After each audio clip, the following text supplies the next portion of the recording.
Okay students, कैसे हैं आप सब लोग? आई होप आप सब बहुत अच्छे हैं, बहुत अच्छे वर्क कर रहे हैं, अपनी प्रैक्टिस कर रहे हैं एंड अपनी सारी चीज़ों को इमेजिन करके अच्छे से फिक्स भी कर। तो चलिए, आज हमारे पास एक टॉपिक है, that is ratio and proportion. जब हम रेशियो एंड प्रोपोर्शन की बात करते हैं तो यहाँ पर हमारे पास टॉपिक्स हैं जो एक पर्टिकुलर रेशियोज को डिफाइन करेंगे और हर एक चीज़ अपने प्रोपोर्शन में है या नहीं है वो हम कैसे फाइंड आउट करेंगे। ओके, तो सबसे पहले आता है हमारे पास रेशियोज। अगर हम बात करें रेशियोज की, तो रेशियो में हमारे पास है the ratio of two quantities of the same kind and expressed in same units is a fraction which shows how many times one quantity is of other. तो यहाँ पर हमें ये पता चलेगा एक क्वांटिटी दूसरे के लिए कितनी है। जस्ट लाइक अब ए डिवाइडेड बाई बी करें या ए बाय बी करें, ठीक है, बट कंडीशन होनी चाहिए ए और बी की वैल्यू ज़ीरो नहीं होनी चाहिए। तो हम इनको बेसिकली कैसे डिनोट कर सकते हैं? ए इज टू बी। अब इसमें ए जो होगा एंटीसीडेंट होगा एंड बी जो होगा कॉन्सिक्वेंट होगा, ठीक है। इनके नेम से वैसे तो कुछ फर्क नहीं पड़ता। चलिए, नेक्स्ट आता है सिंपलेस्ट फॉर्म ऑफ रेशियो। अगर आपके पास कुछ भी रेशियोज हैं एंड आपको उसमें कुछ भी कॉमन फैक्टर दिखाई देता है तो आप बेसिकली क्या करेंगे, उनको हटा देंगे। जैसे 5 4 ज़रा 5 5 ज़रा, तो एक 5 यहाँ से हट जाएगा यहाँ से, तो वो क्या बन जाएंगे? Simplest form. Next we are having equivalent ratios. आप किसी भी रेशियो की किसी भी नंबर से मल्टीप्लाई करेंगे, मल्टीपल्स बनाइए, then they will be are equivalent. यहाँ पर आता है dividing a number in the given ratio. तो यहाँ पर आता है first part, that is A upon A plus B into M and the second part is B upon A plus B into M. तो यहाँ पर देखेंगे तो हमारे पास क्या आ जाएगा? A upon A plus B into M. Second part देखेंगे तो यहाँ पर हम दूसरे से मल्टीप्लाई करेंगे, ठीक है। आता है dividing a number in the given ratio. Okay, तो अगर आप कोई भी पार्ट देखते हैं उसको अगर रेशियो में डिवाइड करते हैं, लाइक मैंने बोला कि 100 रुपीज़ को आप ए रेशियो बी में डिवाइड करिए, तब आपको क्या करना पड़ेगा? ए अपॉन इन दोनों का सब। Then comparison of ratios. तो कंपैरिजन ऑफ रेशियोज में हम यहाँ पर क्या करेंगे? जैसे 4:3 है, 4:7 है। ओके, तो हमारे पास अपनी एक्सरसाइज दैट इज 12.1 एंड 12.1 में हम यहाँ पर देखें they are 40 girls and 25 boys in a class. What is the ratio of the number of boys to the number of girls and what is the ratio of the number of boys to the total number of students in the class. तो चलिए इसी को कर लेते हैं, ये ज़्यादा सही लग रहा है। तो यहाँ पर है 40 नंबर गर्ल्स हैं, 25 बॉयज़ है। तो यहाँ पर आ जाता है number of girls is 40, then यहाँ पर आता है नंबर ऑफ बॉयज इज 25।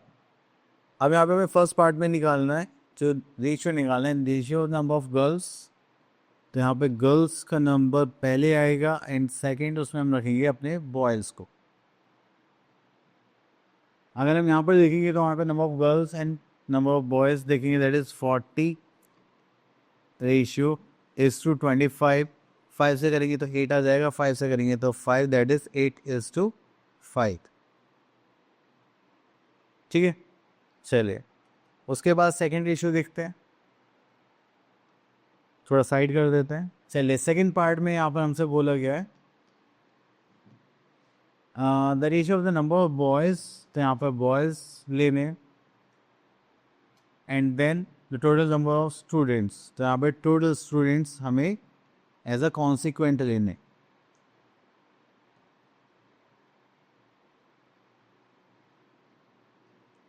इसको करेंगे तो यहाँ पर देखिए बॉयज़ में हमारे पास कितना है? Number of boys we are having 25 and number of total student that is 65। तो उसको रेशियो में करेंगे, that is 25 ratio 65। This is 5 5 is 25, then the 12 5 is 60, 13 5 is 65। So we are having ratio, हमारे पास रेशियो कितना आ गया? That is 5 ratio. उसके बाद आते हैं हम नेक्स्ट क्वेश्चन पर। तो चलिए यहाँ पर हम क्वेश्चन नंबर 3 देख लेते हैं। अब यहाँ पर हमें क्या बनाना है वो देख लेते हैं। अब देखिए यहाँ पर 36 है, यहाँ पर 12 है, तो हम चलिए इसको तो सॉल्व ही करना पड़ेगा थोड़ा सा, तो उसको बाहर ले ले। चलिए देखिए 36 से और ये क्या फॉर्म हो गया 12, तो उसको अगर हम 3 से डिवाइड करेंगे तो 12 आ जाएगा, और ऐसे हम इसको 3 से डिवाइड करेंगे तो यहाँ पर भी हमारे पास क्या आ जाएगा? That is 8। अब आपने देखा यहाँ पर 8 की किस तरह मल्टीप्लाई करी गई है 2 से, तो क्या क्या 16। तो यहाँ पर भी हम किस तरह मल्टीप्लाई करेंगे 2 से, तो 12 2 से कितना होता है 24। देन अगेन यहाँ पर देखेंगे तो हमने किस तरह मल्टीप्लाई करिए अगेन 2 से, तो यहाँ पर भी किसे करेंगे 2 से, ठीक है 2 से मल्टीप्लाई करेंगे तो दैट इज 16 2 सा 32। क्लियर। चलिए इतना करने के बाद फिर हम आगे चलते हैं। Okay find the ratio of the following. तो यहाँ पर देखेंगे तो हमारे पास 30 मिनट्स टू 3 आवर्स। तो आपको जब भी रेशियोज निकालने होते हैं तो you should convert the units equally. तो हमें यहाँ पे क्या करना है, मिनट्स और आवर्स को चेंज करके इसमें एक ही यूनिट में करेंगे जिससे हम इक्वली यहाँ पर इनको कंपेयर कर सकें। तो ये 30 मिनट्स है और ये 3 आवर्स है। तो 1 आवर में कितने मिनट्स होते हैं 60। यहाँ पर करेंगे तो दैट इज 60 इज 180 मिनट्स। ठीक है, तो यहाँ पर करेंगे तो हमारे पास कितना आ जाएगा that is 30 minutes and 180 minutes. 0 से 0 कैंसिल आउट, 3 1 जा 3 6 3 जा 18। तो ये हो गया 1:6।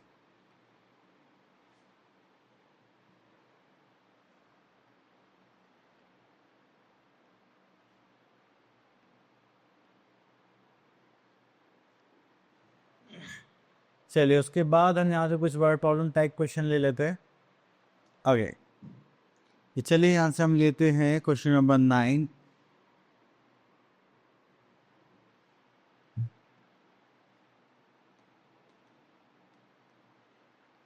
In a year, Sami earns 2,50,000 and saves 75,000. Find the ratio of the money he saves to the money he spent in a year. तो चलिए यहाँ पर आता है इन अ ईयर समीर अर्न्स इतना एंड सेव्स इतना। तो यहाँ पर समीर्स अर्निंग देखी जाए दैट इज 2,50,000। ठीक है, उसके बाद अगर हम यहाँ पर सेविंग्स देखेंगे तो यहाँ पर लिखेंगे हम समीर सेविंग्स दैट इज ₹75,000। अब यहाँ पे बोलेगा find the ratio of the money saves and the money spends. तो यहाँ पर हम एक और चीज़ निकालते हैं, इट इज समीर एक्सपेंसेस या स्पेंड्स ले लेते हैं। ठीक है, इसको माइनस करेंगे तो हमारे पास 50,000 माइनस हो जाएगा। देन हमारे पास कितने बचे 25। तो यहाँ पे बचा 1,75,000 रुपीज़ की हो गई हमारी स्पेंडिंग्स। अब इसके बाद आप लोगों को क्या करना है, यहाँ पे रेशियो निकालना है। तो रेशियो में हमें यहाँ पर सबसे पहले देखिए क्या गिवन है सेविंग्स। तो यहाँ पर लिखते हैं हम सेविंग्स अपॉन में यहाँ पर क्या आ जाएगा स्पेंडिंग। सेविंग्स की बात करेंगे तो हमारे पास कितना आ गया 75,000 और यहाँ पर आ जाएगा 1,75,000। आप इन 3 0 कैंसिल आउट, तो 5 से करेंगे तो 15 5 is 75, 5 3 is 15 एंड 7 5 is 35। तो हमारे पास जो रेशियो आ गया वो आ गया 15:37। तो होगा ना, सॉरी ये 37 नहीं होगा, यहाँ पर आएगा 35। This will become 35। ये 5 से एक बार हो जाएगा 5 3 ज़ा एंड 5 7 ज़ा। तो इसका आंसर हो जाएगा 3:7। चलिए इतना करने के बाद फिर हम और देखते हैं। चलिए नेक्स्ट इज प्रोपोर्शन। जब भी हम दो रेशियोज को एक साथ लिखते हैं just like A ratio B is proportion to C ratio D। तो उसका फॉर्मूला होता है कि हमें पता लगाने के क्या ये प्रोपोर्शन में है या नहीं है। उसका मतलब होता है product of extremes into product of means. अगर आप इसको देखेंगे तो प्रोडक्ट ऑफ एक्सट्रीम्स क्या होंगे हमारे A and D। Then means की बात करेंगे तो हमारे पास रहेंगे B और C। अगर कंटिन्यूड प्रोपोर्शन है तो उसमें क्या होता है कि हमारे पास जो मीन्स रहते हैं वो दोनों सेम रहते हैं just like this one A B उसका फॉर्म लग जाता है B² into equals to AC। चलिए इतना करने के बाद फिर आगे देखते हैं और कुछ है क्या। चलिए हमारे पास आगे एक्सरसाइज 12.2 एंड यहाँ पर देखते हैं determine the following are in proportion और नॉट। तो उसको करने के लिए हम यहाँ पर देख लेते हैं C part.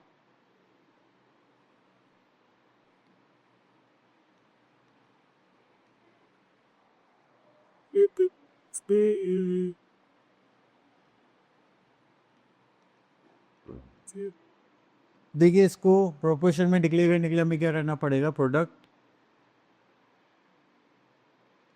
Of means equals to product of extremes. अब देखिए एक्सट्रीम्स की बात करते हो गया 4 × 12, सॉरी ये तो मीन था ना, हाँ तो मीन में हमारे पास आएंगे 6 × 8 और इक्वल होने चाहिए किसके, प्रोडक्ट ऑफ एक्सट्रीम्स के। तो सिर्फ सीधे कितना होता है 48 एंड दिस इज ऑल्सो 48। अब हो सकते हैं yes they are in proportion. चलिए उसके बाद क्वेश्चन नंबर 2 में भी आपको ऐसे ट्रू एंड फॉल्स करना है and are they in the true and false, तो सेम ही चीज़ है। आपके पास सारे सेम क्वेश्चन हैं तो आपको बेसिकली इसमें product of means and product of extremes का फॉर्मूला के साथ सॉल्व करना है।